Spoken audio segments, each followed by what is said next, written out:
Hi, I'm Susan Moore and welcome to my Writer's Shed, where today we're going to continue with the exciting adventures of Nat and Fizz in Emerald Secret, the second book in my Nat Walker Trilogy for kids and everyone who loves adventure. We'd left Nat in the middle of entering the VR game Black Cod, designed by her father for her before he died. And we are on chapter 31, Eruption, part of the way through. And Nat and Fizz have discovered that they're in the middle of a volcanic eruption. "Hiya, it's a volcano!" she shouted, seeing a plume of molten lava come spewing out of the centre of the square. It came splattering down onto the cobbles. She turned to the stone wall. There had to be some way out. "That corner, there's a stairwell," said Fizz, pointing a claw towards the far left of the square. She took him at his word and sprinted towards it, dodging exploding cobbles and lava rain. Another plume of lava came shooting up like a fire hose in her path. She screamed. This was too real, too terrifying. The lava started to fall and the foul sulphur smell was choking her. She tried to dodge to the right, out of the way, but she tripped on her long skirt and fell. But just as she was about to hit the ground, Fizz's dragon body curled and grew around her, forming a ball, wrapping her up inside, protecting her in darkness. He rolled over and over across the square, through pools of bubbling lava. It was like being inside a tumble dryer. Fizz bounced down the stairwell into a brick wall where he uncurled and released her. Now they were inside a tunnel. A fast-flowing river was funneling through. Cool air raced with it. Nat took a deep breath, filling her lungs with its sweet taste. "Zoinks! You saved me," she said, turning to Fizz. But he was no longer a miniature dragon. He was a giant one now, towering over her. A sudden roar came from above ground, drowning out the rushing river. Out of the corner of her eye, Nat spied a red river of molten lava begin to pour down the stairwell. "What do we do?" she said, leaping to her feet. Fizz dipped a talon into the river. "We swim."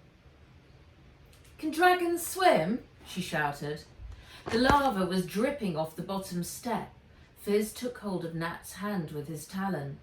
"We'll soon find out," he shouted, pulling her towards the edge.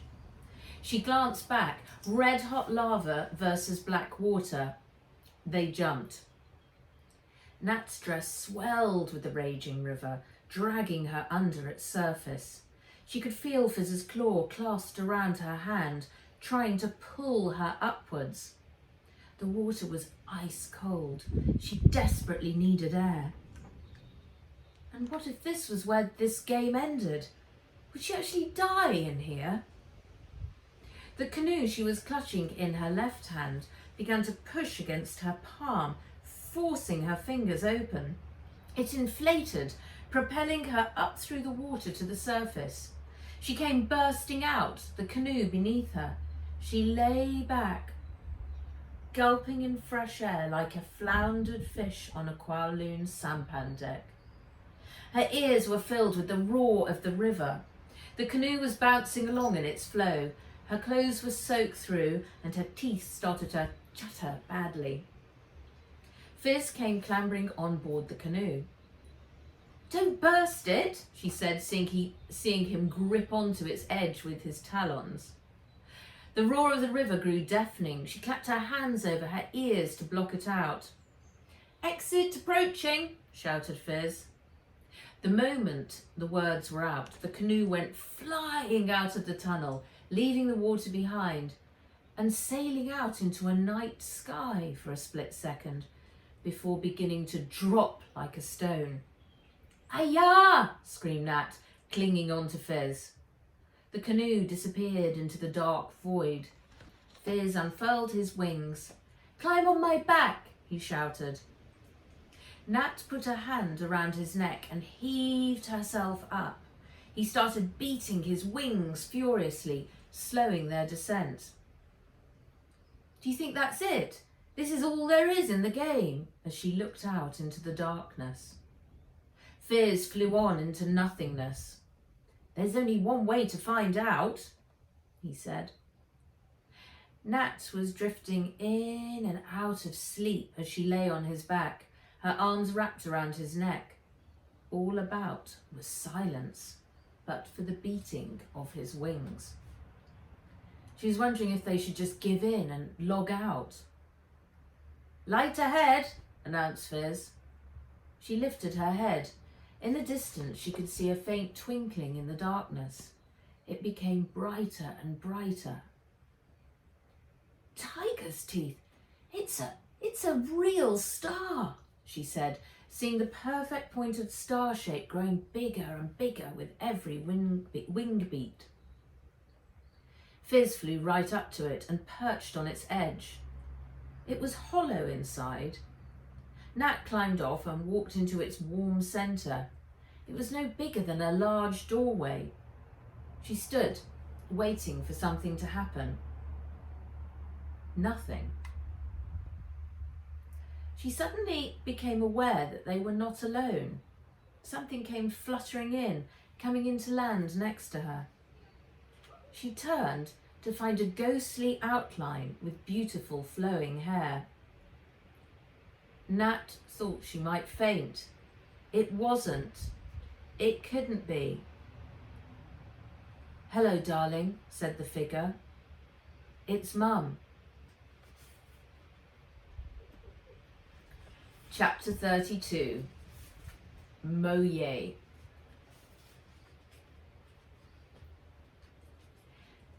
Nothing could have prepared Nat for this. She stood transfixed, staring, lost for words. Her mum's body was all bright light, her hair flowing gold. She stepped forward and put her arms around her, and Nat melted into the warmth.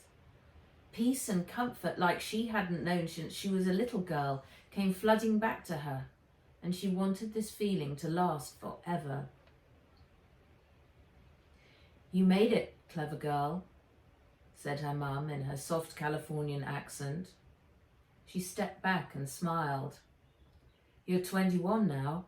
I wish I'd seen you grow up. But I knew that if you were here with me now, then I have died, more than likely a long time ago. Jamuka will have brought you up and taught you all you need to know to prepare you for what I am about to reveal to..." "But Nat interrupted. Her mum carried on talking. Nat's heart sank. She wasn't 21. This was only a recording, an avatar of her mum. Of course she couldn't still be alive. Her mum continued. "This is the first stage of discovery for you. If you complete this task, then we will meet again." She paused and took a hold of Nat's hands. "This is a path that will lead you to solve one of the greatest mysteries of mankind. It will lead you to the lost world of Atlantis. You will be able to finish what we were only able to start. But there are many searching too. You may have already encountered them. The path is fraught with danger. Trust no one. For your safety, I will give you only one task at a time. You must recover the sword of Moyet. This sword is one of a pair, forged in a fire that was fueled by humankind itself." Moyet's husband was a blacksmith. His king commanded him to make a sword on pain of death. But when the blacksmith couldn't get the fire hot enough to forge the metal, Moyet threw herself on the fire. She sacrificed herself out of love, saving her husband from being put to death. The broken-hearted blacksmith forged two swords from the fire and called them Ganjang and Moyet. They are swords of love, and they have been missing for centuries. Your father and I have found Moyet. It is the same sword that was used by King Arthur at Camelot. You will need to recover it from its hiding place in Cornwall in the Emerald Cave. Once you have it in your possession, you will find a code embedded in its hilt, which will unlock the next part of Black Cod and the quest for the Sword of Ganjang. She pulled Nat into a hug. And now you have the location. Be swift and secret about it. Above all, be careful. Store the sword under the boards of our cabin. You will find a specially designed spin lock safe there. Jamuka will be with you, and I will be with you in spirit. She hugged Nat more tightly and then vanished, and the light faded from the star to black. Nat blinked behind her glasses. She was out of VR and now back in the lab. She turned her head to find Fizz removing his glasses with his talons. "Hey, the heiress returns," said Zixin, looking up from the console desk. He stepped over and helped disconnect Nat's suit from the chair. "Philippe's gone to get drinks. He's been picking my brains on some system stuff," he said, yawning. "It's doing my head in, this Black Cod. Anyway, it's a good job you're out. We've got to get back to Boxbury."